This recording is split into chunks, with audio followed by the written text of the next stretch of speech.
دیکھو کہ اس دنیا میں اس وقت ہو کیا رہا ہے۔ اور اسی کے لیے وہ حدیث میں سنایا کرتا ہوں، آج تو یہ درس قرآن میں بات آ گئی ہے، وہ حدیث میرے نزدیک آخری چیز ہے، اس کے بعد بھی اگر آنکھ نہیں کھلتی کسی انسان کی تو میں نہیں سمجھتا کہ وہ اپنے گرد اس نے جو یہ فلا تزکوا انفسکم، اس نے جو اپنے گرد تزکیہ نفس کا ایک مصنوعی حالہ بنا لیا ہے، کبھی بھی وہ اس حالے سے نکل سکے گا اگر اس حدیث سے بھی آنکھ نہ کھلی۔ اور وہ حدیث کیا ہے؟ مولانا اشرف علی تھانوی نے اس کو اپنے جو خطبات جمعہ ہیں ان میں نقل کیا ہے، بیہقی کی روایت ہے۔ اوحى اللہ عز وجل الى جبرائیل علیہ الصلوۃ والسلام ان اقلب مدینۃ کذا وکذا باہلھا، اللہ نے حکم دیا حضرت جبرائیل کو فلاں فلاں بستیوں کو الٹ دو اس کے رہنے والوں سمیت۔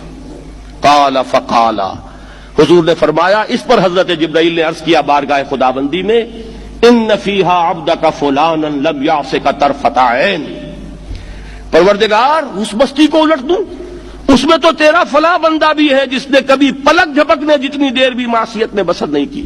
اب آپ اندازہ کیجئے، یہ جو ہے نا اپنے آپ کو رگڑنا اور مانجنا اور پوری زندگی رگڑنے میں اور مانجنے میں لگا دینا۔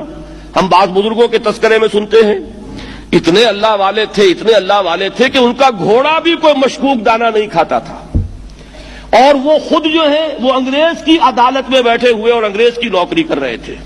یہ ہے وہ مائکروسکوپک اور مائکروسکوپک کا عدم توازن۔ طاغوت کی چاکری کر رہے ہیں، انگریز کی ملازمت کر رہے ہیں، انگریز کے قانون کی تنفیذ کے اندر اعلی کار بن رہے ہیں، لیکن ذاتی تقوی اور ذاتی نیکی اور ذاتی للہیت جو ہے اس کا معیار یہ ہے کہ ان کا گھوڑا بھی مشکوک چارہ اور مشکوک کھانا نہیں کھا سکتا۔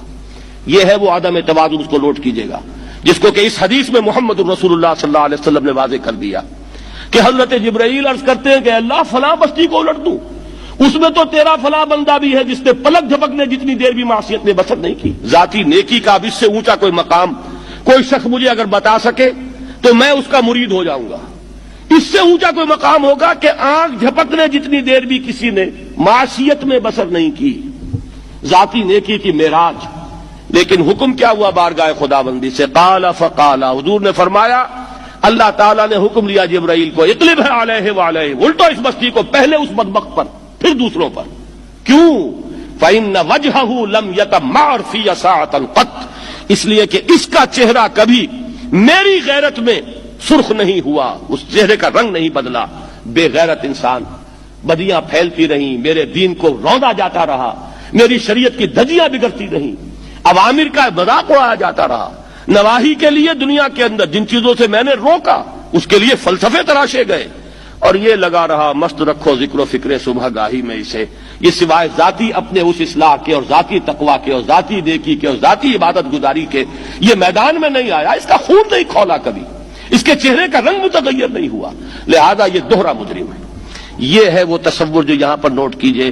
ہاں، اس کے یہ معنی بھی نہیں ہے کہ نماز بھی نہیں پڑھ رہے، روزہ بھی نہیں رکھ رہے، اقامت دین کے کارکن ہیں، فرض نماز آ گئی ہے وہ چلی جا رہی ہے، جماعت کا کوئی اہتمام نہیں ہے۔ اب یہ دو انتہائیں ہیں، ایک انتہا یہ کہ وہ تزکیہ نفس جو ہے اسی میں وہ رگڑنے اور مانجنے کا عمل جاری ہے، ایک یہ کہ اس کا سرے سے کوئی تعلق ہی نہیں، اپنی ذات سے بحث ہی نہیں۔ وہ کیفیت وہ ہو گئی ہے جو یہود کی آئی ہے قرآن مجید میں کہ تامرون الناس بالبر وتنسون انفسکم وانتم تتلون الکتاب، کیا تم لوگوں کو نیکی کا حکم دیتے اور اپنے آپ کو بھول جاتے ہو؟ یہ دوسری انتہا ہے۔ پھر وہی بات عرض کروں گا، وہی بال سے زیادہ باریک اور تلوار کی دھار سے زیادہ تیز راستہ ہے جس پہ چلنا ہوگا، کہ نہ یہ ہو کہ وہ مبالغہ ہو رہا ہو، اپنی ذاتی اصلاح میں تو مبالغہ کی حد تک آگے جا رہے ہیں، اور دوسرے یہ کہ اپنے دین کی تبلیغ و اشاعت، اقامت دین کی جدوجہد، اس کا کھانا ہی نہیں کھولا زندگی میں، وہ کھاتا ہی نہیں کھلا ہے۔ یہ ایک انتہا ہے۔ دوسری انتہا یہ ہے کہ انسان یہ سمجھے اپنے آپ کو کہ میں تو مجاہد فی سبیل اللہ اور دین کا کارکن اور دین کا میں اللہ کے دین کو قائم کرنے کی جد و جہد کرنے والا ہوں، جبکہ حال یہ ہو کہ جو کبائر ہیں وہ بھی زندگی میں موجود ہوں۔ ظاہر بات ہے فرض کا ترک کبیرہ ہے، نماز فرض چھوڑی تو کبیرہ گناہ کا ارتکاب ہو گیا، وہ تو کبائر میں آ جائے گا۔ فرائض کا ترک کر دینا کبیرہ گناہ شمار ہوگا۔ لہذا یہ دو انتہا